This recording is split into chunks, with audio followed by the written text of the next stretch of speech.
March is National Reading Month, and a mom from right here in Metro Detroit has come up with a new strategy to teach kids to read. It's easy to understand and something little kids can relate to, so that's why we say Mom's a genius. Here's Joanne Purton. Today we're going to learn about long vowels. Jody McMaster's unconventional reading strategy A is going to pinch the E and is rooted in something all kids and parents can understand. Just take a trip to YouTube, Colin, don't hit your sister. where we found videos of kids being kids.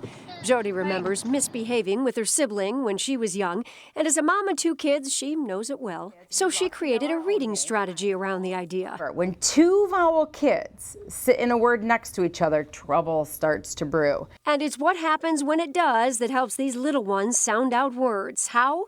We'll show you in a minute. But first, the ABCs of why Jody came up with circus vowels. Sometimes an A says an A in a word. Sometimes it says ass. Sometimes it doesn't say anything at all. And that's a huge problem because they cannot remember which vowel makes which sound within the word. So enter her circus vowels, vowel kids who, when they sit next to each other in a word, they like to pinch each other. The second vowel always pinches the first vowel, causing the first vowel to yell its name.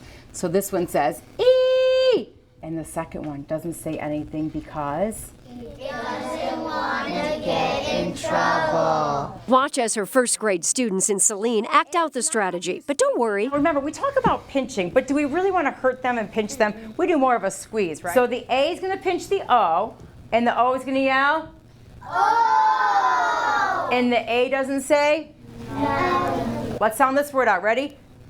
G.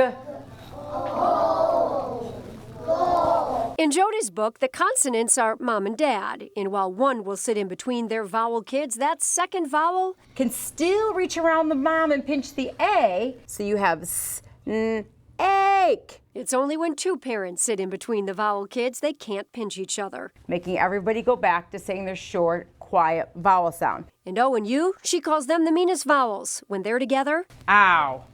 Ow. Jody has sold over 2,000 of her books. She's presented her strategy at conferences and hopes to get the kits with the letter aprons and word examples in classrooms across the country. When you have a child in the classroom, it's like a light bulb moment. Yeah. And you can see it. What does that do for you? Oh my gosh, it is the best feeling in the entire world. They're learning because of something that I created, and that by far is one of the best feelings I think you could ever have as an author, as an entrepreneur, as a teacher, as a mom. It's just such a good feeling to have.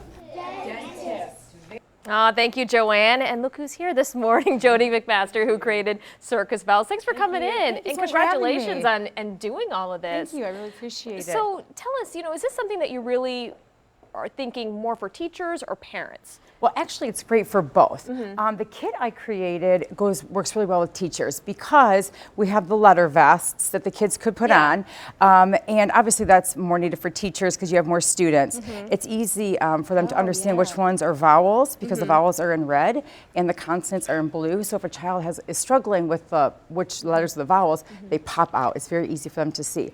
Also for the teacher, it's nice because we have the posters that they can hang on the wall as visual clues when the reader is trying to read. It has the book, it has a word list and vest. The book is actually really good for parents because a lot of parents don't know how to teach long vowels to their kids. And to be honest, if I wasn't in this profession, I probably wouldn't know either. So this is a great guide for them. So yes. I know that each child is different. Is there kind of a time frame that you can kind of expect things to move along with this? It's just like growing. Every child grows differently height-wise, and learning to read is the same exact way.